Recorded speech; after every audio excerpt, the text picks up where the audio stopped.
Good morning everyone, আশা করি তোমরা সবাই ভালো আছো, সুস্থ আছো। তো আমি বোলপুরে আছি, তো সেজন্য একদম আমার রান্নাঘর থেকে দিন শুরু হয়ে গেছে অনেক আগেই। এখন প্রায় 8টা মতো বাজে, আমি 7টা থেকে রান্না করছি। তো রান্না হয়ে গেছে অলরেডি।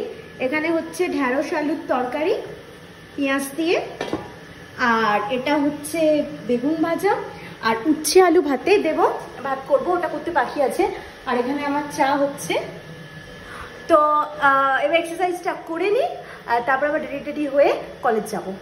টাটা, কলেজে গিয়ে দেখা হচ্ছে। আজকে আবার কলেজ থেকে একটা জায়গায় যাব, মানে একটা ক্যাফেতে, নতুন ক্যাফে হয়েছে, তো সেখানে যাব। আমি ক্যাফে এক্সপ্লোর করতে ভালোবাসি আর কি, তো যাব। তো সেখানে গিয়ে তোমাদের সাথে আবার দেখা হবে। আর গুড আফটারনুন এভরিওয়ান। তো কলেজ থেকে বেরিয়ে গেছি, এখন বাজে 5টা মতো। এবার যে ক্যাফেটায় যাবো বলেছিলাম, সেখানে যাব। চলো দেখতে থাকো, আশা করি ক্যাফেটা ভালো হবে, সেই আগের বাড়ি ক্যাফের মতো। যেখানে আসবো বলেছিলাম যে ক্যাফেটায়, সেখানে চলে এসেছি, স্টেশনের পাশেই। একটু চলো দেখা যাক। তো যেখানে এসেছি সেখানে জায়গাটা খুবই কোজি টাইপের, মানে খুবই ভালো। আমি ম্যাগি আর কফি অর্ডার করেছি, খাবারটা খেয়ে দেখি কেমন।